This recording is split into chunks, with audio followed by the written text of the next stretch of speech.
il nous reste à voir mobile et fantasme et interaction auteur-victime. Bien évidemment, en matière d'agression sexuelle, le rôle du fantasme, comme vous l'imaginez, est important. Il faut donc préciser ce qu'il recouvre exactement.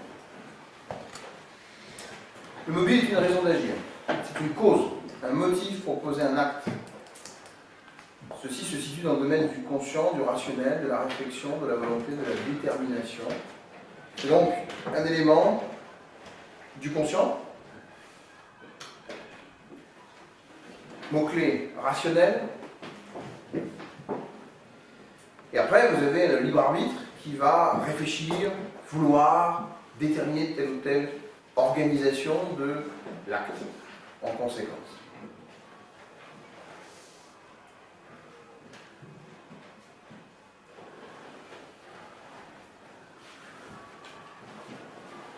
Alors, bien que vous ne connaissiez pas l'exemple, l'étude de cas qui illustre ce point, puisqu'on vous dit donc, reprenant le premier cas criminel évoqué, mais pas besoin de le connaître de manière en détail, il est fait mention, vous voyez, d'une affaire dans laquelle il y avait une femme malheureuse qui voulait se débarrasser d'un mari encombrant. Jusque-là, très compréhensible. Quels sont les mobiles du crime, les raisons qui la poussent à agir ainsi? Il est dit, c'est une femme opprimée, battue par un mari jaloux et violent.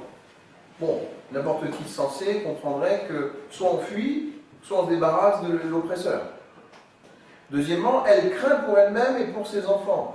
Elle veut bien entendu vivre, elle veut mettre ses enfants à l'abri, c'est rationnel, elle élimine le persécuteur. Troisièmement, elle redoute l'envoi de ses enfants en Algérie selon la menace du mari. Donc elle veut bien sûr avoir la garde de ses enfants, qu'ils soient en amour et en sécurité, et qu'ils ne soient pas pris en otage, en quelque sorte, par le mari qui les prendrait avec lui à l'étranger. Encore une fois, logique. Quatrièmement, elle voudrait travailler, être nourrice. Pourquoi? Pour subvenir aux besoins de ses enfants. Avoir de l'argent, subvenir à ses besoins, ne pas être dépendant de quelqu'un, surtout pas de son mari, et à pouvoir assumer toutes ses charges dans l'intérêt en particulier de ses enfants. Tout ça est très logique. Et cinquièmement, elle voudrait sa liberté sexuelle, avoir éventuellement des amants. Il me semble aussi que c'est tout à fait normal et naturel chez chacun d'avoir une relation sexuelle normale, d'avoir une vie sentimentale épanouie, et de pouvoir donc les vivre sans se faire maltraiter à tout bout de champ. Rationnel. Tout ça, ce sont des mobiles. Et donc, on peut comprendre que le passage à l'acte n'est pas exclusivement lié à une sexualité ou une pathologie ou à un inconscient, mais qu'on peut avoir des aspects en tout ou partie liés au conscient, au moi, au rationnel, à tout ce que chacun peut comprendre. Maintenant, le fantasme. Le fantasme, c'est un scénario imaginaire où le sujet est présent. Donc vous êtes l'acteur quelque part, le comédien de votre propre scénario, l'acteur principal, et qui figure de façon plus ou moins déformée. Vous n'êtes pas vraiment comme dans la réalité, autrement dit. Vous surestimez généralement ce fantasme. Avec l'accomplissement d'un désir, je veux être un grand homme riche, d'un rêve, je veux voyager dans le monde et faire les 400 coups dans les 80 jours autour du monde. Une illusion, je suis Superman. Je suis le meilleur des comics, je suis à la fois Thor, Iron Man, The Avengers en un seul personnage. Et j'ai une hallucination. L'hallucination, c'est pire que ça, c'est-à-dire vous voyez quelque chose qui n'existe pas. Donc, vous savez, c'est le fameux oasis dans un désert, l'hallucination. Vous avez un trou de la vue, à proprement parler. Et là, vous voulez en fait vivre cet oasis.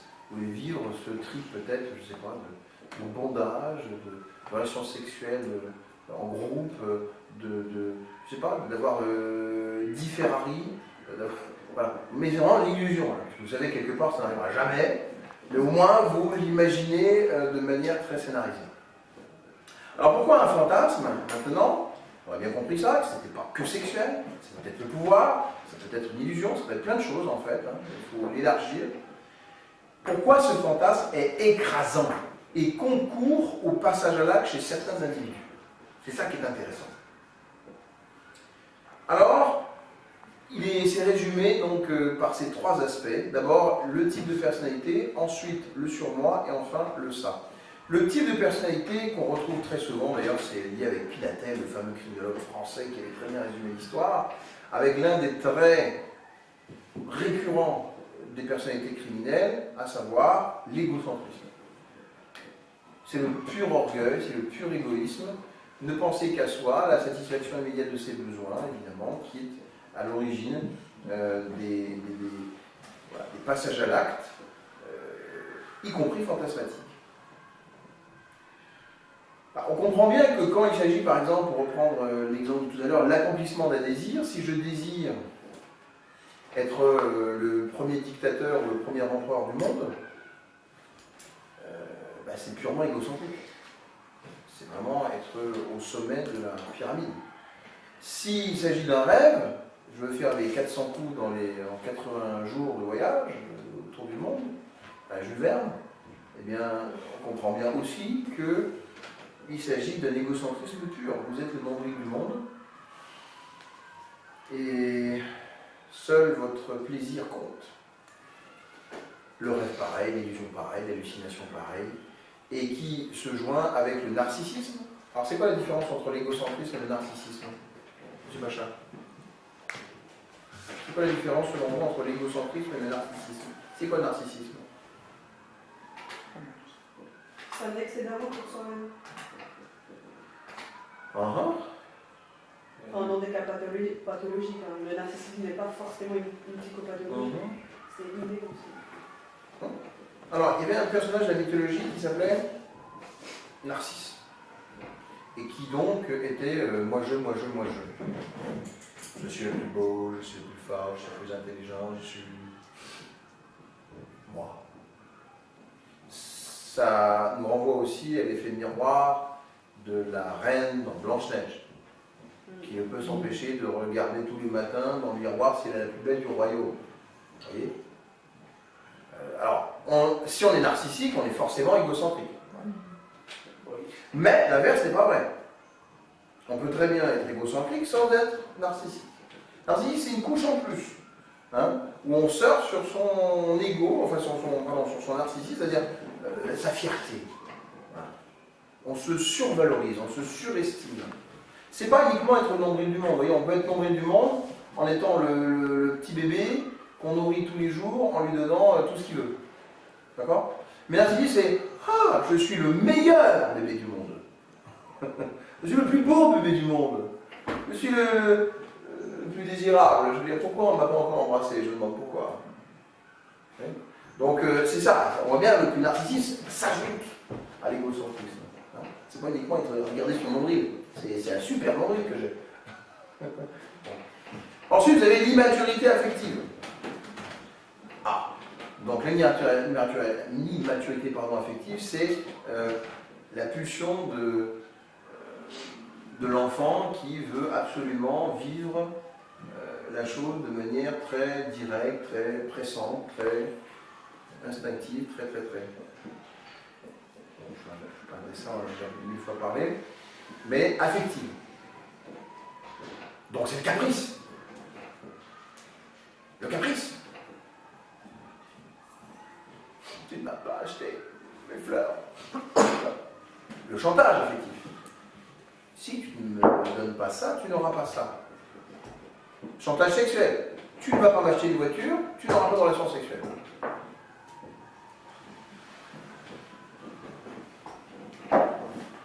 Et puis, bien entendu, la manipulation affective. C'est plus compliqué encore. C'est des pervers narcissiques souvent qui sont là en train de dire tu vois, ma petite chérie, je sais bien comme tu es fragile, je te comprends très très bien. Mais tu sais, je travaille aujourd'hui, et puis donc, je pourrais pas être là à l'heure, tu vois, pour aller mettre l'enfant à l'école, ou aller chercher à l'école. Alors,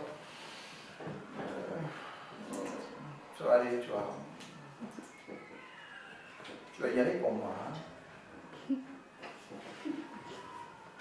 Voilà. Manipulation affective. Tous les stratagèmes pour essayer de faire plier l'autre dans le sens que l'on veut. C'est terrible, hein? Enfin, intolérance à la frustration. Intolérance à la frustration.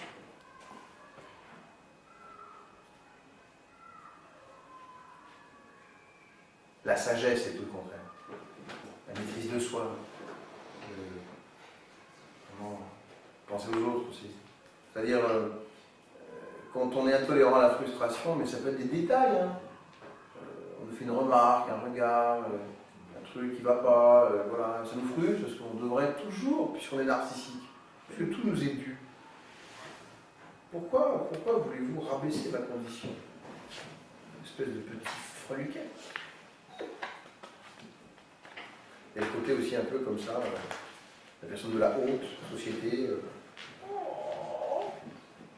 qui va s'imposer aux autres, l'esclavagisme évidemment. Paranoïa. Deuxièmement, bien compris donc le type de personnalité, hein, fantasme. Alors, je fantasme sur mon ego, je fantasme sur mon narcissisme, je fantasme sur ce que je veux, mes petits caprices, je fantasme sur, voilà, tout le monde fera ce que je voudrais parce que je ne veux en aucune manière être frustré. Donc on voit, c'est fantasme de pouvoir, fantasme sexuel, fantasme qui surfe sur tous ces péchés presque. Deuxièmement, surmoi, interdit donc, insuffisant. On l'a bien compris, on n'y revient pas. Le ça, enfin les instincts surpuissants. Voilà, donc ça, surpuissant, surmoi, impuissant. Et ensuite, les traits de personnalité font reste, avec donc des curseurs, comme sur une table de mixage, où vous montez à fond l'égocentrisme, vous montez à fond le narcissisme, vous montez à fond l'immaturité affective, et vous montez à fond l'intolérance à la frustration. Alors là, vous avez un être très fantasmatique. Et le fantasme, comme disait depuis 1970 Robert Ressler, le fondateur ou l'un des fondateurs du profilage, il disait, mais pourquoi on parle de serial killer? Parce que le serial killer, il veut faire donc la concrétisation de son fantasme, mais comme à chaque acte, chaque épisode de la série, c'est pas exactement ce qu'il voulait, c'est pas exactement la concrétisation de ce qu'il a dans sa tête, il recommence pour se rapprocher le plus possible de son fantasme à chaque fois. Se perfectionner, se rapprocher de ça. C'est pas faux. Et en tout cas, pour certains, il n'y a pas de doute là-dessus. Et l'idée, donc, effectivement, d'avoir des traits de personnalité qui aggravent ou renforcent le fantasme est également incontestable. Ça va? Alors, là, on nous parle, donc, dans le premier cas évoqué, de cette femme qui a été maltraitée par son mari, qui imagine une vie idéale sans son mari. Oui, là, c'est plus logique, là. C'est-à-dire qu'elle dit, mais quelle pourrait être la vie que je pourrais avoir, en imaginant bien, sans mon mari? Alors déjà, il ne parlait pas comme ça le matin. Ensuite, ah oui, je pourrais sortir et faire ça comme ça. Et là, il y a le fantasme de liberté, on comprend bien. Vous voyez, quand on est emprisonné par quelqu'un, on imagine bien sûr au contraire le fantasme de liberté, le fantasme je pourrais tout faire comme je veux. Voilà. Et puis, elle rêve de vivre avec ses amants. Enfin, des amants gentils, enfin des amants protecteurs, enfin des amants qui m'achètent ce que je veux, enfin des amants qui soient amoureux. Pour pervers narcissique. Elle désire sa liberté et unit son mari comme par enchantement. C'est pouf, un peu comme dans les bandes dessinées. Là, voilà. Au revoir, Marie. Si je pouvais vraiment un coup de baguette magique, le faire disparaître. Ah oui, qu'est-ce que ça serait? Le problème, c'est que, hop, retour à la réalité, et là, il vient de franchir la porte, il est déjà en train de gueuler, il le regarde avec son regard froid, là, et violent, et fulgurant, et ben voilà. C'est pas mon fantasme. Hein. Et plus la réalité est dure, on revient, plus on commence à fantasmer. Et il pensait tellement fort qu'on aimerait bien que ce fantasme devienne réalité, une nouvelle réalité, qui remplace la mauvaise réalité. Et c'est là où ça fait son petit bonhomme de chemin. Et elle hallucine, dit-elle, la situation comme celle d'un film, comme un scénario de télé ou de cinéma. D'ailleurs, si vous... comment s'appelle cette série sur TF1 ? que tout le monde regarde entre 13h et 14h, qui a fait le tour du monde, qui est la plus regardée du monde, qui a le plus grand nombre de saisons. Avant, vous savez, il y avait Amour, gloire et beauté. Il faut de l'amour. C'est la série la plus regardée au monde, où vous avez au moins une centaine de saisons. Là où les experts en comptent 12, 13, 14, c'est bien, on ne pas du tout le registre. Voilà. Et bien entendu, vous dites, ah oui, j'aimerais bien être l'amant du film. Être comme ça. Je commence déjà à me prototyper dans mon scénario, ce serait génial. Un Jack Abbott. Voilà, c'est ça. Bon, voilà. Elle hallucine, hein, elle est vraiment un petit peu dans l'imagination tellement fantasmatique. Alors, on comprend bien que les mobiles, chez elle, et les fantasmes se conjuguent. Hein, il y a bien une partie très utilitaire, je ne reviens pas dont on a parlé, et puis voilà, elle imagine tout ce qu'elle pourrait faire en plus de ça. Donc mobile et fantasme sont mariés dans sa tête. C'est pourquoi n'oubliez jamais ça. Même si vous êtes dans un crime, un viol, une délinquance de droit commun, sur laquelle il vous semble qu'il n'y ait qu'un des aspects, soit mobile, soit un fantasme apparent, eh bien, considérez ou partez à la recherche, en tout cas, de l'autre aspect, parce qu'il est souvent présent. Je ne dis pas qu'il est toujours là, très souvent. Et même si c'est 80% de mobile pour 20% de fantasme, il est souvent là, le fantasme, quand il n'y a que des mobiles apparents. Et lorsqu'on croit que c'est un crime sexuel, version Alexia Daval, il y a peut-être aussi des éléments utilitaires derrière. C'est-à-dire, il y a quelqu'un qui nous en voulait, ou qui représentait quelqu'un dont on voulait se venger, même si c'est un fantasme indirect, peut-être vu comme ça, oui, ou un transfert, hein, il y a peut-être effectivement quand même des éléments utilitaires qu'on ne soupçonne pas. Donc il faut toujours, en tout cas, méthodologiquement, s'intéresser aux deux.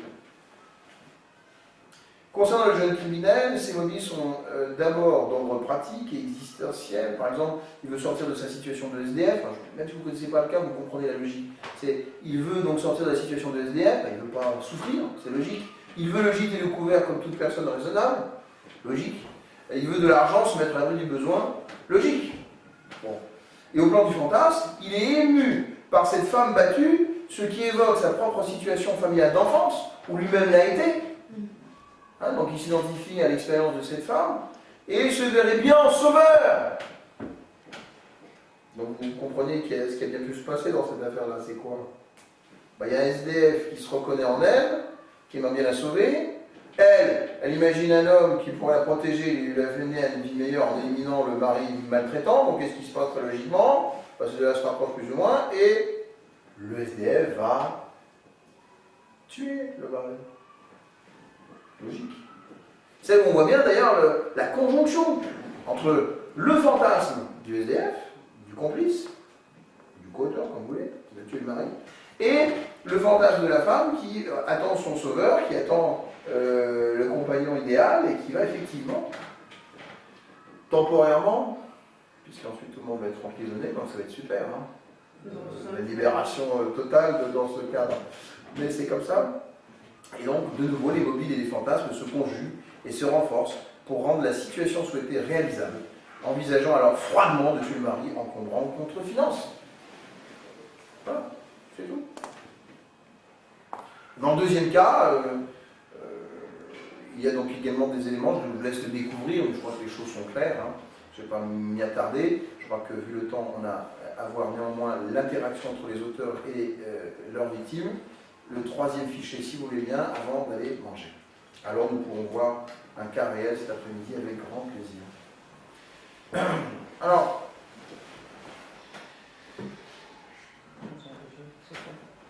vous ne pouvez pas imaginer, c'est un fichier qui s'appelle lien auteur-victime. Voilà. Vous ne pouvez pas imaginer la dynamique d'un crime sans cette interaction. C'est comme si voilà, vous traitiez la moitié de l'histoire, si vous ne traitez que la victime ou si vous ne traitez que l'agresseur. Et au-delà, pris l'un d'un côté de l'autre, l'un séparé de l'autre, on va voir maintenant l'interaction, la dynamique de relation entre les deux. Exemple,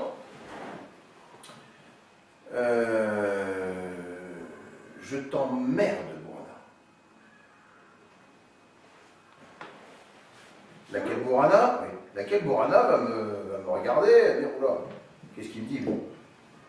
Et là, en gros, 3 hypothèses. On imagine, bien sûr. Hypothèse, je ne dis rien, je ne fais rien, je ne fais que regarder, je suis statique, mais pourquoi il fait ça? Deuxième hypothèse, mais va chier, monsieur Bourcou. Pourquoi vous me parlez comme ça?